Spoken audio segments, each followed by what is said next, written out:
பள்ளிகள்ல இன்னும் மாணவர்களை வைத்துதான் இந்த கழிவறையா இருக்கட்டும் தப்பு அதை வந்து கிளீன் பண்றதுக்கான பணிகளை வைக்கிறாங்க. பல வைரலா வீடியோக்கள் டாலரேட்டே பண்ண முடியாதுங்க. செங்கல்பட்டை தாண்டி இருக்கக்கூடிய பல அவுட்ஸ்கட்ஸ் ஆஃப் சென்னையில வந்து இது அங்குன்றும் இங்குன்றுமாக நடப்பதாக எனக்கே தகவல்கள் வருது. மோஸ்ட்லி சிட்டியை விட அவுட்ஸ்கட்ஸ் ஆஃப் சிட்டிஸ்ல வந்து இது மாதிரிலாம் நடக்குது. அவங்க இந்த கல்வி சாலைக்கு வரும்போது இது யாருடைய வகுப்பறை, யாருடைய பள்ளிக்கூடம் நினைச்சுக்கிட்டு இருக்கீங்க நீங்க? வந்து இந்த வகுப்பறை, இந்த பள்ளிக்கூடம் எல்லாமே அந்த ஸ்டூடெண்டோடது. அந்த ஸ்டூடெண்டோடைய ஸ்கூல்ல, அந்த ஸ்டூடெண்டோடைய வகுப்பறையில், அந்த ஸ்டூடெண்டோடைய கேம்பஸ்குள்ளார தான் நீங்க ஃபெசிலிட்டேட்டர்ஸா உள்ள இருக்கணும், நான் உட்பட. அப்ப அவங்கள ஏதோ நீங்க வந்து இது மாதிரி அடிமை மாதிரி எல்லாம் ட்ரீட் பண்றது கிடையாது. இப்ப மாரல் சயின்ஸ்ங்கிறது வேற. இது வந்து கொஞ்சம் கூட எத்திக்ஸே இல்லாம, அது யாராக இருந்தாலும், அது விருப்பப்பட்டோ விருப்பம் இல்லாமையோ, இது சிறு உதவி தெரிஞ்சு அதெல்லாம் எதுவுமே இது வந்து டாலரேட் பண்ணவே முடியாது. தயவு செய்து அது மாதிரி எங்கேயாவது இருந்தா இதோட நிறுத்திக்கங்க.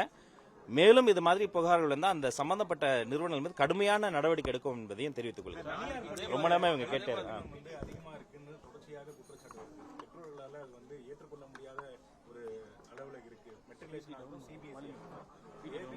கல்வி கட்டணம் தொடர்பாக அறிவுகளை வந்து பள்ளி வளாகத்தில் வைக்கணும்னு நீங்க சொல்லிருந்தீங்க.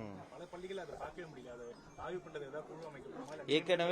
ஏற்கனவே இப்போ ஒரு 2 வாரம் முன்னாடி விரிவா அது மாதிரி கூட்டம் போட்டு அவங்களுக்கு முதல் முறையா, வரலாற்றிலே முதல் முறையா சிங்கிள் விண்டோ சிஸ்டம்ல எல்லாத்தையும் ஆன்லைன்ல பண்ணி கொடுத்துட்டோம். இனி இடைத்தரகர்கள் கிடையாது, கல்வி தரகர்கள் கிடையாது, ரெனோவலுக்கு என்ஓசிக்கோ முறைகேடாக யாருக்கோ லஞ்ச லாவணி கொடுக்க வேண்டியது கிடையாது.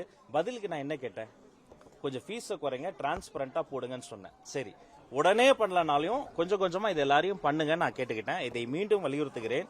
இப்படி நீங்க வந்து பண்ணி கொடுக்கறதின் மூலமாக எங்களுக்கு வந்து ஸ்டூடெண்ட்ஸ் சேர மாட்டாங்க, அந்த ப்ராப்ளம் ஒண்ணுமே கிடையாது. இன்னும் சொல்ல போனா இந்த வெளிப்படைத்தன்மை வந்து உங்கள் மீதான மதிப்பையும் மரியாதையும் கூட்டும்.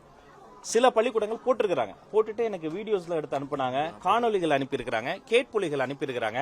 அதெல்லாம் கூட தொகுத்து நான் வந்து திரும்ப போடுறேன். அதெல்லாம் பார்த்தாது இன்னும் கொஞ்சம் மோட்டிவேட் ஆகி அவங்க அதெல்லாம் பண்ணுவாங்க. பண்ணிட்டு நீங்களே ஒரு வீடியோ எடுத்து போடுங்க, நாங்க வந்து இந்த மாதிரி ஃபீஸ் குறைச்சிடும், ஒரு 5000 ரூபாய் இருக்கட்டும், குறைங்களேன். இந்த 5000 ரூபாய் எத்தனை வீட்டுல வந்து அந்த ப்ரொவிஷன்ஸ் வந்து பாத்துருவாங்க. நீங்க வந்து ஒரு டிரான்ஸ்பரண்டா, ஒரு சின்ன ஸ்கூலா கூட இருக்கட்டும், நீங்க டிரான்ஸ்பரண்டா போட்டு ஒரு செல்ஃபி வீடியோ எடுத்து போடுங்களேன். எனக்கு அந்த மாதிரி வீடியோஸ் எல்லாம் எடுத்து நீங்க போடுங்க. அது ஆவணப்படி எனக்கு சில வீடியோஸ் வந்திருக்கு, அதை நான் விரைவில் வெளியிடுறேன். மீதி யாரெல்லாம் எந்த ஸ்கூல்லாம் அப்படி போடலையோ ப்ளீஸ் அதை போடுங்க, நான் வந்து இன்சிஸ்ட் பண்றேன்.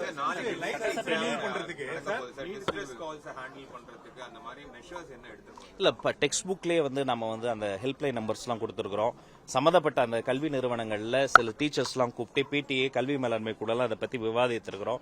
அப்புறம் என்ன ஒரு கிரைசிஸ் வந்தாலும் வருவதற்கு முன்பே நம்ம தடுப்பதற்கான பல விஷயங்களை பண்ணியிருந்தாலும் கூடவே கிரைசிஸ் வரும்போது அந்த decision making, response time, quick response டைமா இருக்கும். எந்த ஒரு கிரைசிஸா, எந்த ஒரு ப்ராப்ளம் அது ஸ்டூடெண்ட் சென்ட்ரிக்கோ அந்த கேம்பஸ்ல எது நடந்தாலும் அந்த ரெஸ்பான்ஸ் டைம் இன்னும் குயிக்கா இருக்கணுங்கிறதையும் நம்ம வந்து சுட்டி காட்டுவோம்.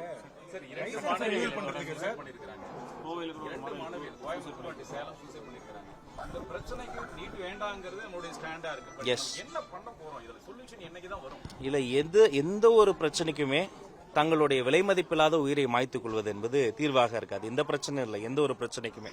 அப்ப தொடர்ச்சியான கவுன்சிலிங் செஷன்ஸ், மோட்டிவேஷன் செஷன்ஸ் மற்றும் தலைமைத்துவ வகுப்புகளும் தமிழ் பாட வகுப்புகளையும் இது அதிகப்படுத்துறதன் மூலமாக தான் இதை வந்து நம்ம வந்து கொஞ்சம் கொஞ்சமாக நல்லிஃபை பண்ண முடியும். இப்படிதான் ஒரு காலத்துல வந்து போலியோ, யானைக்கால் போன்ற பெருவியாதிகள்லாம் இருந்தது. தொடர் விழிப்புணர்வு, வெறும் மருந்து மாத்திரையால மட்டும் கிடையாது, விழிப்புணர்வு அதிகப்படுத்தப்பட்டது, சரி செய்யப்பட்டது. அப்ப உலகம் முழுக்கவே இந்த பிரச்சனை இருக்கு, வளர்ந்த நாடுகள்ல கம்மியா இருக்கு. அப்ப நம்மளை போல வளரும் நாடுகள்ல விழிப்புணர்வு நிகழ்ச்சிகளை அதிகப்படுத்தணும். அதற்கான ஒரு திட்டம் வைத்திருக்கிற விரைவில் அறிவிப்பு வரும். அவங்க தான் சொல்லணும். அமைக்கலாம். என்கிட்ட வந்து அனானிமஸா இல்லாம வித் நேம் அண்ட் டீடைல்ஸ் கொடுத்தா கண்டிப்பா குழு அமைத்து அவங்க மீது கடுமையான நடவடிக்கை எடுப்போம். மற்றும் ஆப் ஸ்டோரில் இருந்து பாலிமர் செயலியை QR கோடு மூலம் பதிவிறக்கம் செய்யுங்கள். செய்திகளை உடனுக்குடன் பெறுங்கள்.